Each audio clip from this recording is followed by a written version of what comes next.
we just look at it?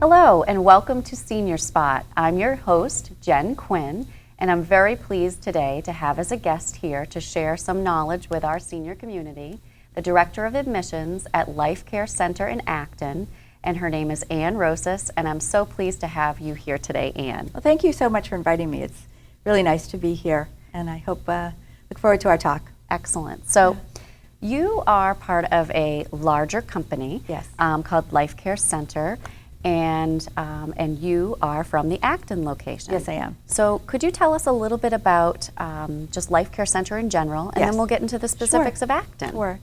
I work for Life Care Center of Acton, which is one building of a national company called Life Care Center of America. They're headquartered in Cleveland, Tennessee, and this company owns about 250 different skilled nursing and assisted living facilities throughout the United States, and they've been in business for about 40 years. So they're a very reputable and knowledgeable facilitator for this kind of service.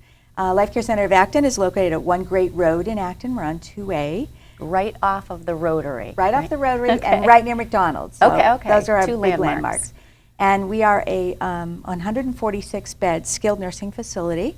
That means we have short-term rehab, we have long-term care, and we do respite care as well.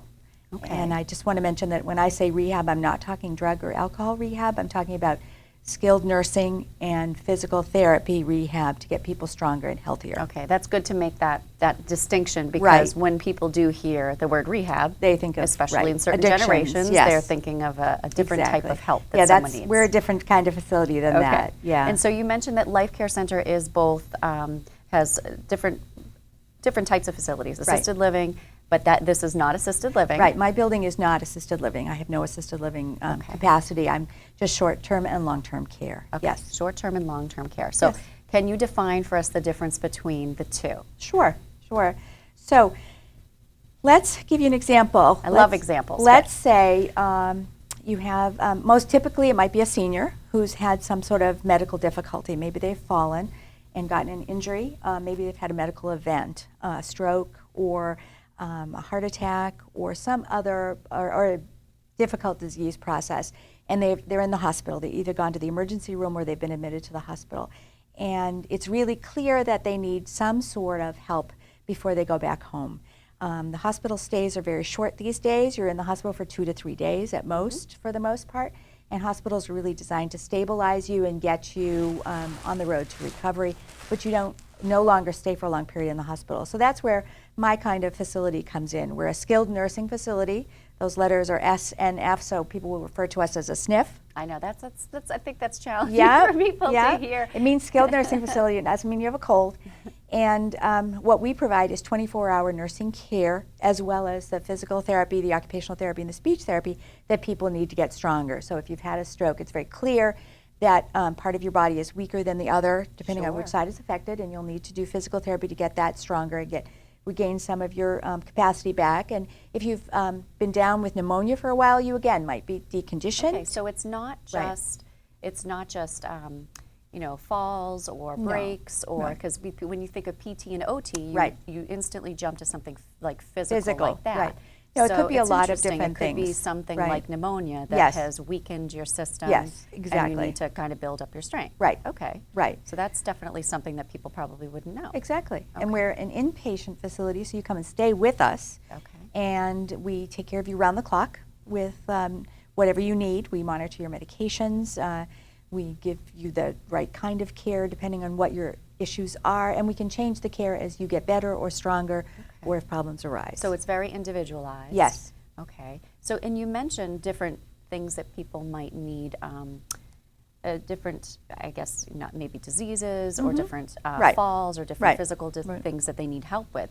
But how does an individual end up there? Okay. So what are some of, I mean, you talked about some of the reasons that people might be there, but How do people end up there? It's not like you just knock on the door and you walk in and you say hello. Well, you I think I'd could. like well, you could. And you could yes. describe that yes. afterwards. Yes. But typically, how do people end up usually there? when you're in the hospital or in the emergency room and you're there for whatever brought you there, a case manager is often someone you're going to work with, or a social worker at the hospital, and they're going to take a look at your clinical needs, your medical needs, but also questions like, do you have health support at home? Do you live with anyone else? Do you have a spouse that can help you, children that can help you, neighbors? So if you're very ill and you go right home with no help, you may not do very well. You may and the right type of help. Exactly. Because you have certain specializations, which we'll get to as well, but that's what so they it's identify. the case manager or a social worker in the hospital who probably bring up the idea that one option after hospitalization is to go to a skilled nursing facility for a period of time and have your what we call short-term rehab. And so that's where the discussion will begin. And you can explore your options with them. You certainly have the right to choose the place you go if you go to rehab. I think that's really important. I'd like you to talk a little bit more about that. Because knowing that people have different issues and challenges, it really is going to help to choose a place. So let's go back to the choice. Sure. So someone's at the hospital. And let's say they're in the emergency room and they don't need to be admitted. Can they come to Life Care right from the emergency room? Some can, yes. Okay. Some people can. There are some new programs that allow for that, and that's been a great addition to the options for people.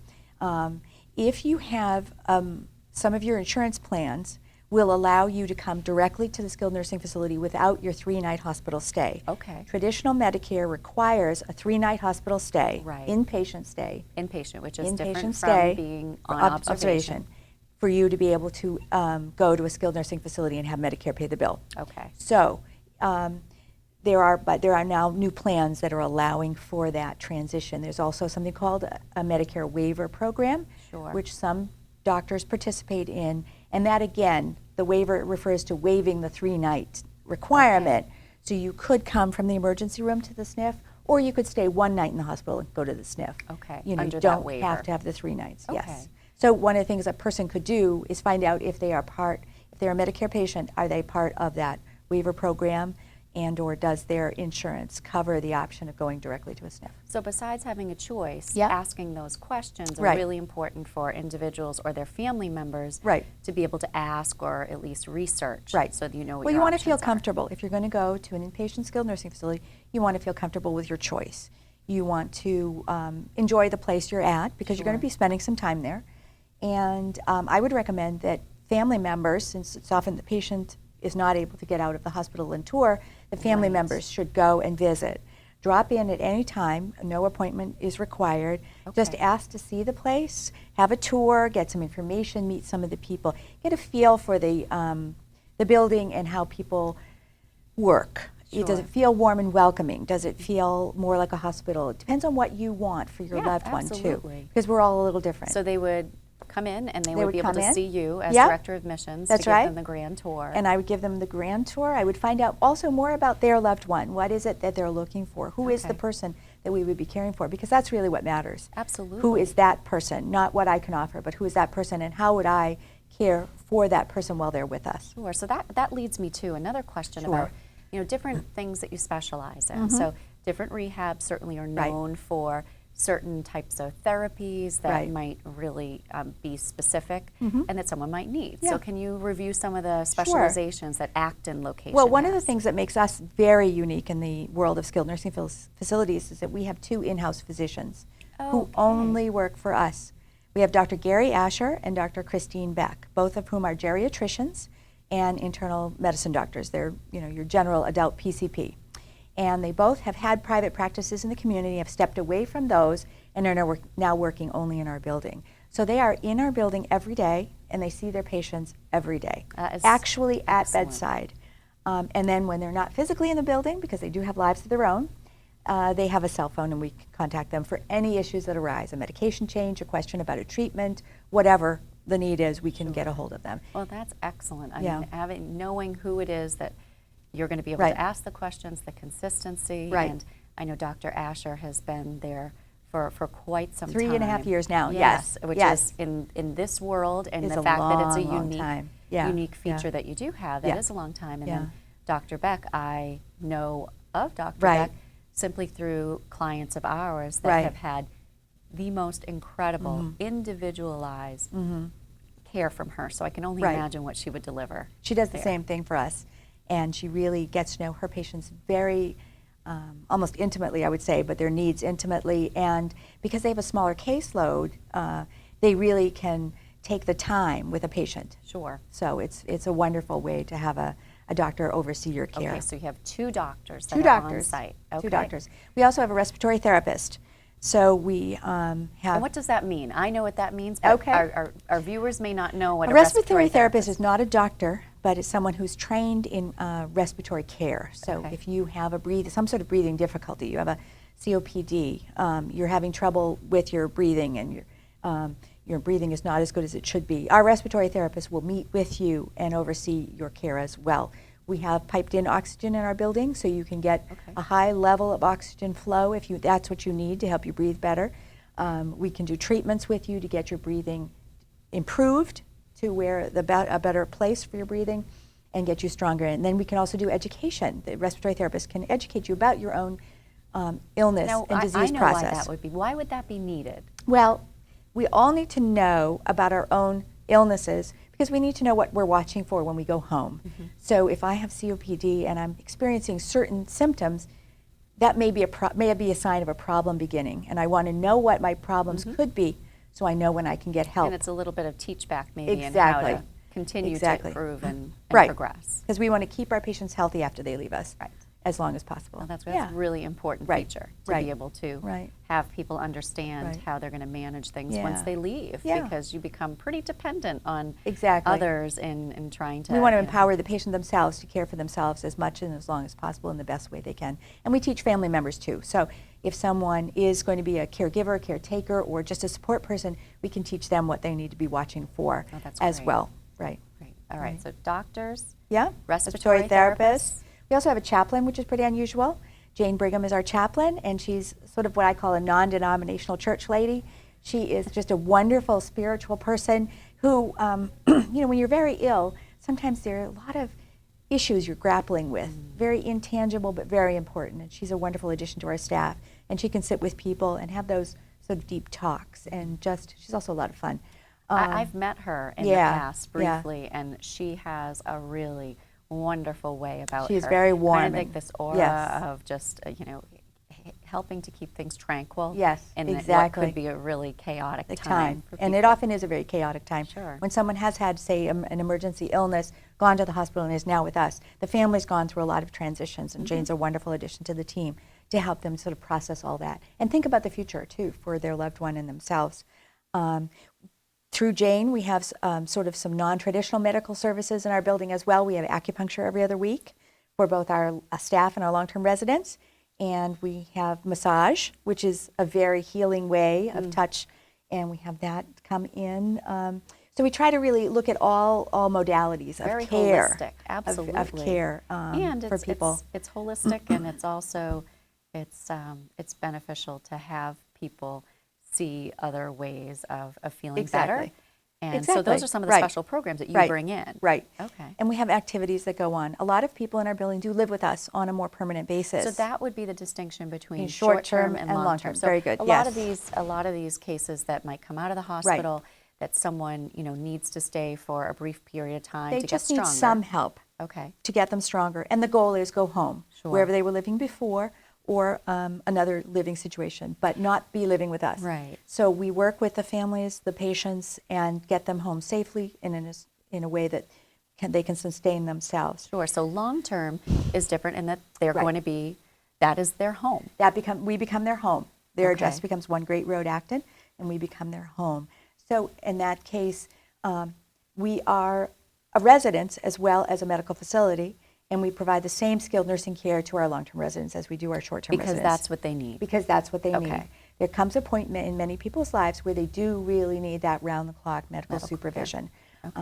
It doesn't mean that that they've failed in any way, and families shouldn't feel guilty that mom or dad is living in a nursing home. We have a lot of old stereotypes of nursing homes, but we are a home that provides medical care, and that's often I like what that. That's a great yeah, phrase to use. that's really what our building, the service our building provides. Well, and I'm sure the staff and like the chaplain that you Yes. mentioned can help families work through some of that guilt Absolutely. that they might have, Absolutely. where their loved one really is in the best place possible for Absolutely. them at that point in their life. Right.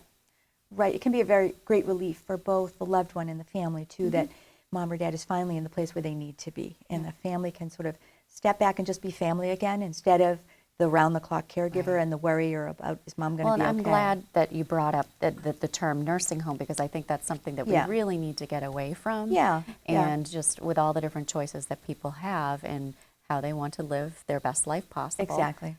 So, and you mentioned before, about with if they came in through Medicare or Medicare waiver. Right. So what if somebody didn't have access to either one of those? Would they still be able to come in? Yes. So we can you accept explain that? almost all commercial insurance plans. Okay. Blue Cross Blue Shield, a number of and we also accept Medicaid, which is Mass Health Right. in this state. It's named Mass Health. So that can be another way that people can come in and get their skilled nursing care paid for. But we accept almost every type of insurance. Okay. And people can also pay privately for their own care if that's an option for them, or that's something they choose to do. If the insurance, for example, say you wanted your mom to stay and have some rehab, but the insurance company did not authorize her to come to a skilled nursing facility for whatever reason, you could could still make that choose. choice Yes, you could choose and to pay pay privately. privately. Okay. We also, that's one way that we do respite care. So if, I was going to ask you if about families are respite. caring for mom or dad at home, or just using an example of a senior, and they want to go away for a vacation, Yeah, but so they maybe don't, Memorial Mom or Day dad aren't weekend, safe July 4th. at home alone, mom and dad can stay with us. It's called respite care. We give, again, the same nursing care. A doctor would oversee their care. Is there a minimum amount of time? No. Oh, No. okay. No. No, there's no minimum. Okay, that's good to know, because yeah. that really can be utilized for people to feel comfortable Exactly. in having their loved It's a one nice way taken also. care of. Respite care can be a nice way to sort of try out the idea of having mom live in Oh. a skilled nursing facility. Sure. Or to see how mom acclimates, how she does, and also how the family feels about it. So that can be one thing that families can try in a very sort of concrete way to see, is this going to work out? So I guess, knowing if you, let's say you're going in for a surgery. Right. And you realize it's probably very likely that you're going to need to have a rehab stay. Yep. So what tips could you give with someone that is going to have that happen in choosing the right rehab for themselves? I would say do your homework. Okay. You can do a lot of it on the internet these days. Most skilled nursing facilities have good websites. You can take a look at what they offer, where they're located. If geography is important to you, we find sometimes that people do their rehab closer, not to where they live maybe, but where someone in their family lives. So let's say you live, we've even had people come from other states to do the rehab near their children here in Massachusetts. Oh, that has happened.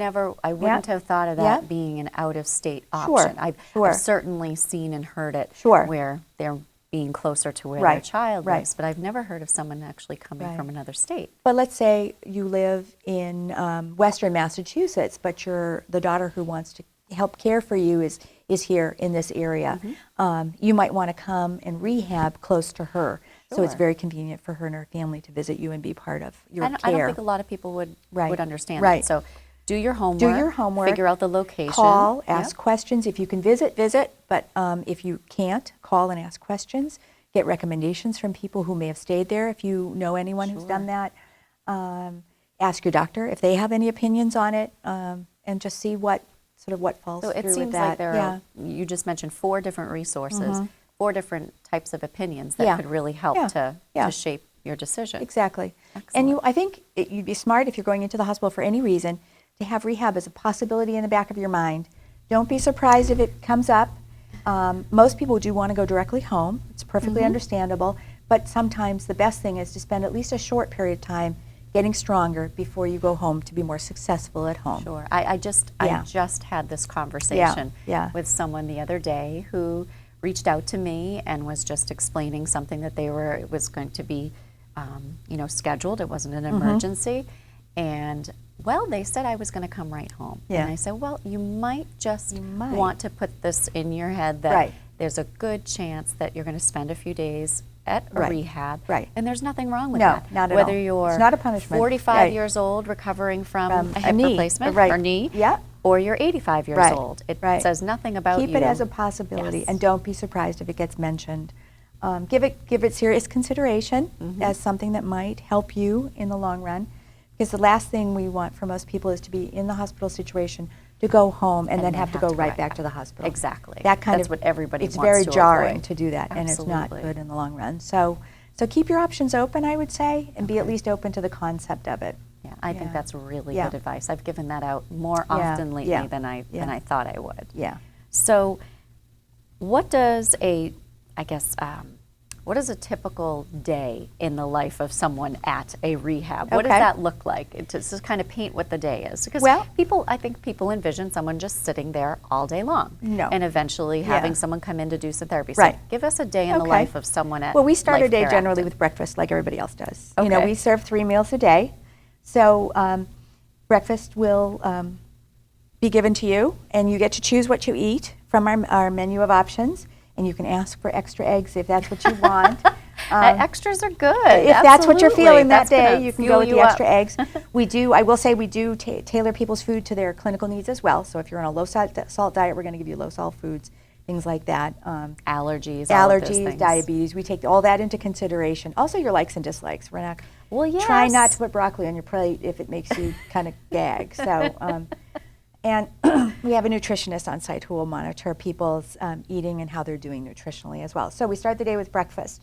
And we don't force people up at a certain time. They can wake up when they wake up. They can eat their breakfast as soon as it arrives. They can wait a little bit. It's all within the realm of possibilities. And then if people are on a medication schedule, that's about the only thing that is fairly regimented. If you need your medication at certain hours, the nurse will appear with your pill. That's a non-negotiable. That's pretty non-negotiable. She might appear with your pill or your medication, whatever it is, and that so she'll come to you. In other words, you don't have to remember, oh, I need to take my something at 9 a.m. The nurse comes to you and finds you, and you can be out about in the building doing activities at any point in the day. We have activities that go on all day long. We have musical entertainment that comes into the building. We have groups that meet. We do arts and crafty things. We have massage and acupuncture. You can do that. We have bingo. Bingo is a big thing. We play for money. Is it really? Small amounts of money, but we play bingo. And there's also lots of people to go and talk to, too, because our building is full of individuals who both live there for short and long periods of time. And some of them they interact and they do different You're things welcome together. to go anywhere in the building that you want to as a patient. If you're mobile, you can carry yourself around the building. We loan people wheelchairs. We give them walkers, whatever they need to be safe. Excellent. And I know almost every time that I've been in the building, I'll walk in and, of course, I'm greeted by Denise, who is incredibly friendly. Yes.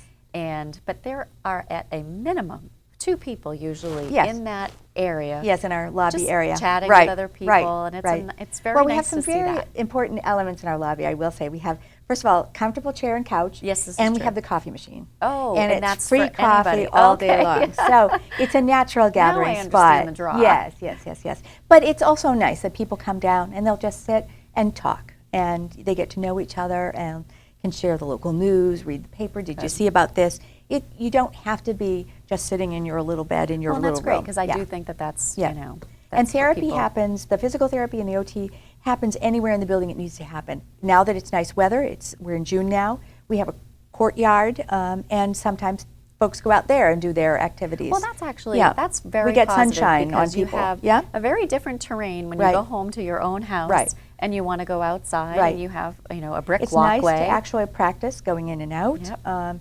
We test people on stairs and things like that. We want to make sure they're going to be safe. We actually sort of quiz them before they're ready to go home. Can you do this? They graduate. Yes, they graduate. Right, and the goal is to send people home in as strong a condition as we can get them, so that they'll do well at home. So before we conclude, I would love to hear 1 or 2 success stories, that you could share with us, because I think that helps to paint a picture of, what it is that, people come out and they feel really, really good and strong. Yeah. Well, success is measured very differently for each person, just to say. Yep. So we view it as a success when you are better than you were before. I'll tell you that when most people arrive from the hospital, they're it's fairly standard. They've got smashed up hair for having been in bed at the hospital for a couple of days. They're pretty tired. Yep. They've had a lot of... Haven't had a shower, Haven't had a maybe. shower. They've been poked and prodded all over, and they're really tired. And the first couple of days, they just kind of sleep and get their rest. And then gradually they perk up as they start to feel better, the medication takes hold, the therapy's working, and they get really excited. And then I can tell you over the course, I know when someone's getting ready to go home because they start getting antsy. I want to go home, I want to go home. And you know that means they're feeling great. Yeah. They're feeling much better, and they usually walk out under their own steam or maybe with a walker. We get them safely to the car, we wave goodbye and say, you know, good health and Come good visit us life. just to say Come hi, visit. not as Yeah. another... Yeah, we'd happy to have you stay again, but we hope you don't have to. We've had lots of different complicated cases, as well as some very simple cases, but the real joy for us is when people go home feeling like the time they spent with us was not only good for their health, but good for their soul and their spirit. So that's what we get very excited about. Well, Yeah. I would. That's a good way to put Yeah, it, because yeah. I like that it's not measured with, you know, with certain parameters. Well, it's we're all individually. different. We're all Exactly. different, and our healing and our process of getting better is all different. So we measure it very patient by patient by patient. Good. Yeah. So this is a wonderful information about Thanks. Life Care of Great. Acton, and you know, I know that, you know, being an advocate for yourself is really important. Being Yes. an advocate for a loved one, but it certainly sounds like you're advocating for We do. the folks that We are do. there Yeah. with you, Yeah. whether they be short term, whether Right. they be long term, whether Right. they be respite. Right. Right. And it sounds, you know, it sounds to me like they're just, and I know firsthand that there's so many people Yeah. there that are making this happen. Yes. You know, and you might be one of the behind the scenes. You're director of admissions. Yeah. You have people come in the door, other people, and then, Yeah. you know, you get to see usually Oh, when they're absolutely. leaving. And, Yes. It's and very exciting. Rewarding. It's I'm very sure. exciting. It's very rewarding. Good. It's great work to do. So I would say that this definitely gives me a very clear picture of Good. what Life Care of Acton can provide, and certainly helped us to understand what a sniff was. It's not a cold. Yeah. What long-term and short-term rehab yeah. provides. Yeah. Respite. Right. I mean, these are all terms that are very hot terms right now. Right, right. That I think can be misunderstood. I agree. And to know that you have all of these wrapped up into one place, Right. with two doctors, with a respiratory Respiratory therapist, with lots of activities. Yeah. And I might have to try to swing in there one of those days that they're doing acupuncture or... Sure. Sure. I'm serious. Come and see. I could use Yeah, that. I yeah. love acupuncture. Yeah. So, so many thanks to you, Ann, Thank you. for coming here Well, to thank represent. you for inviting me. It's nice. It's a nice opportunity to talk a little bit about something that's pretty confusing to most people. Well, thank Yeah. you. And thank you for Life Care of Acton for Thank sending you. you here today Yeah. to inform the community. Thank you, Jen. Thank It's you great very to see much. you again.